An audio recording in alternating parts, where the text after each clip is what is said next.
Olá, ouvintes! Bem-vindos à quarta temporada do podcast Direito Empresarial Café com Leite.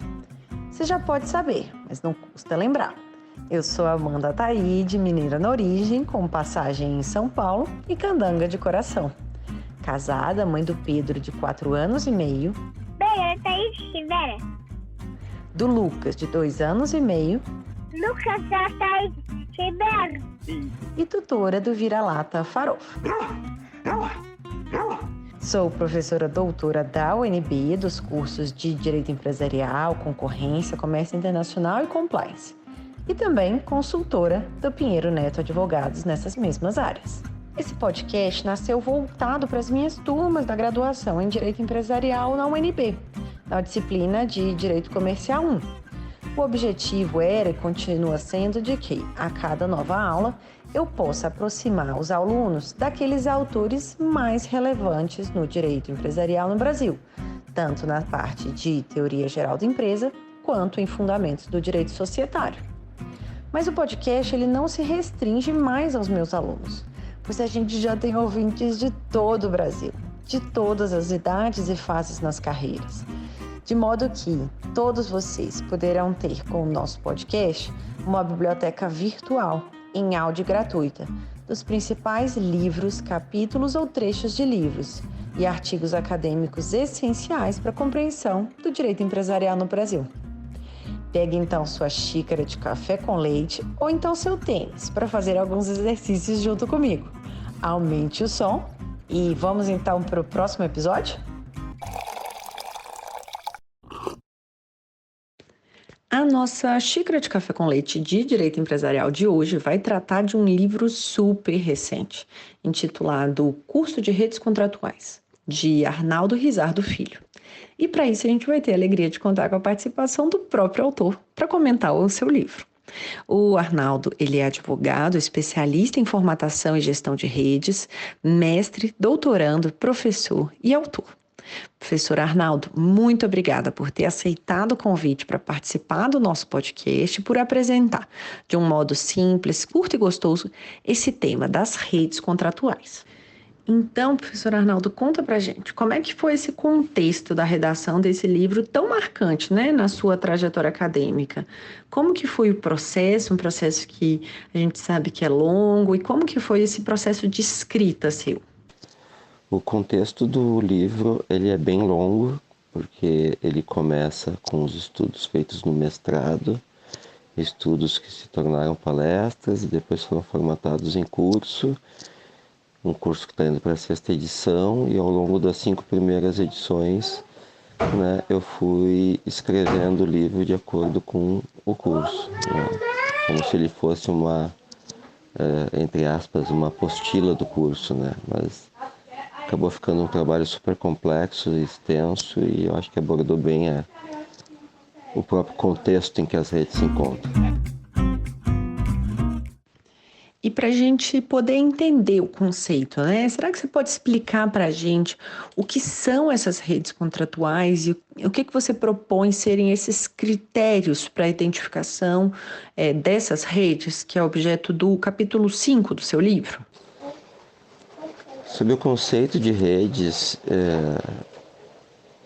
toda a doutrina de literatura, enfim, não tem um consenso sobre isso, E tendo em vista que as redes são tratadas em diversas ciências, os conceitos que orbitam cada ciência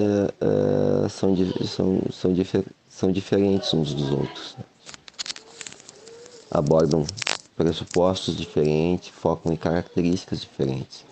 Mas para mim, de um modo como congruente com a minha narrativa, eu conceituo as redes como coletividades de atores econômicos, de organizações ou empresas, ou atores econômicos, pessoas físicas, então coletividades de atores econômicos que se relacionam sob um regime jurídico marcado pela cooperação e pela coordenação.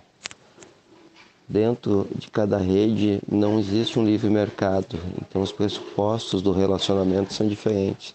não há competição. E coletividades de atores econômicos só conseguem operar sob estrita coordenação. Então, eu acho que nesses 3 critérios eles conseguem dar um conceito para as redes, mas volto a dizer, né, um conceito já é algo que sempre limita, então o importante não é conceituar, é compreender. E quais que são, então, os tipos de redes contratuais que são mais comumente identificadas como redes contratuais, que você trata aí no capítulo 6 do seu livro? Os tipos de rede mais comuns hoje são as franquias e as plataformas digitais.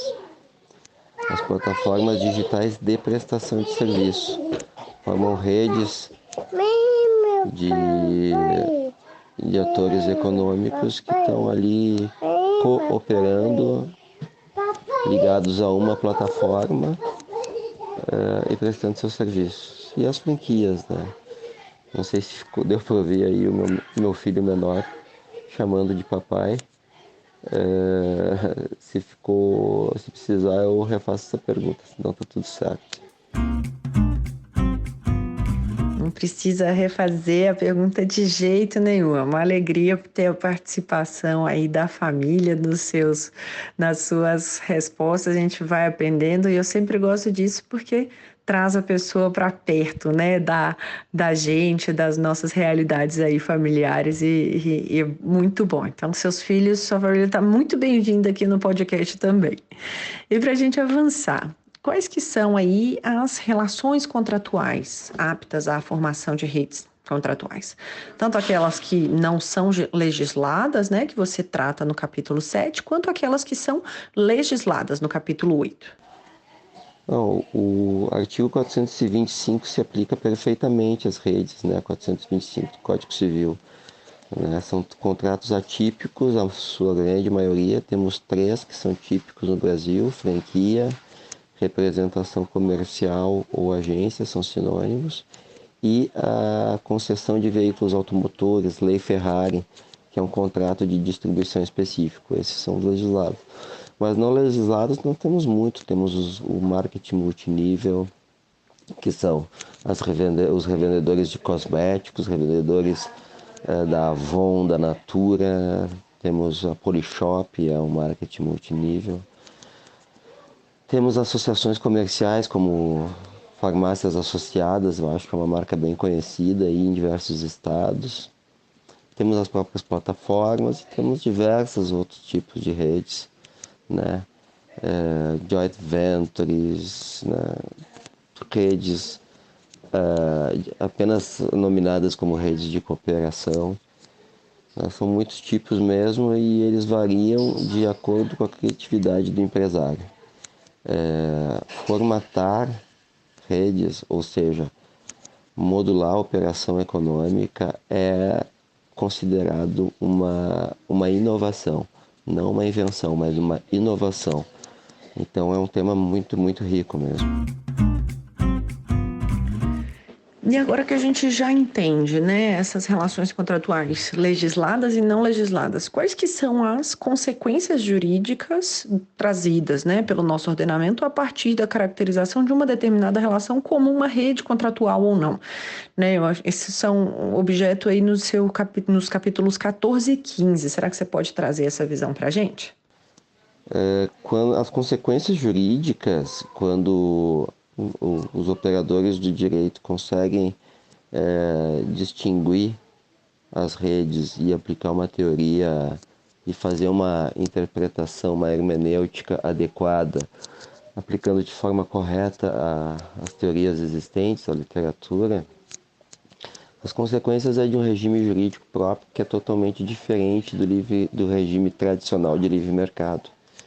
O regime tradicional é marcado pelo individualismo dos atores econômicos, pela competição entre eles e pela ordem. Cada um deve ordenar o seu negócio. São três requisitos que dentro das redes eles são completamente contrários. Nas redes, os atores econômicos não são individualmente considerados, eles são coletivamente considerados. Nisso, há uma função social. Dentro da rede não há competição do livre mercado, há cooperação. Nisso, o artigo 422 e a boa-fé se aplicam de forma inteiramente nova. E mais do que ordem dentro das redes, existe coordem, né? Porque são uma coordenação, né? Co-ordem, uma coordenação de atores econômicos, né? Assim, aplica-se de uma forma totalmente inédita o princípio da probidade, que se distingue do princípio da boa-fé, muito embora estejam ambos elencados no artigo 422 do Código Civil. Sendo assim, eu tenho uma hermenêutica totalmente diferente, né? Um regime jurídico totalmente diverso, né? Que correspondentemente pede uma teoria jurídica totalmente diversa e uma hermenêutica própria. E então, essa pergunta específica agora do podcast, como que você se mantém atualizado sobre doutrina e prática do direito empresarial? Qual que seria uma recomendação sua para os ouvintes do podcast? Sobre como eu me mantenho atualizado, eu estou sempre estudando, né? Seja MBAs, pós-graduação, mestrado, já fiz, agora estou no doutorado, e depois do doutorado certamente eu vou fazer um pós-doutorado. E não é propriamente pelo título, óbvio que o título é importantíssimo, mas porque dentro de um programa de pós-graduação nós temos estudos ordenados, né? Então nós temos professores que são dedicados a montar programas de estudos para determinado conhecimento, né? E isso, nós que somos advogados profissionais, nós não temos esse conhecimento que os professores universitários têm, no sentido de conseguir fazer uma meta-análise de teorias existentes, congregar todas no mesmo estudo. Então, para mim, me manter atualizado e estar vinculado às universidades como estudante, isso me faz também que eu dê aula nas faculdades, né, e nas escolas de direito. Eu acho que é isso, né? Eu acho que é importante que tudo que a gente estuda, a gente consiga de alguma forma passar para os colegas. Então, tudo que eu estudo na universidade, seja em nível de mestrado, MBA ou doutorado, eu correspondo com cursos livres que eu faço, principalmente na Escola Superior da Advocacia do Rio Grande do Sul, e cursos livres mesmo, né, com temáticas novas, temáticas que vêm desse estudo aprofundado, recortes que eu faço, e vira uma relação muito sadia, porque eu acabo conhecendo muita gente dentro da universidade, e quando eu repasso isso para os nossos colegas advogados, eu consigo conhecer muita gente também dentro quando eu dou aula. Então, me manter atualizado é toda uma relação social, digamos assim. Professor Arnaldo, super obrigada pela sua presença. Por hoje é só, então. Aprendemos muito sobre redes contratuais. Uma xícara de café com muito aprendizado. Muito obrigada e até a próxima.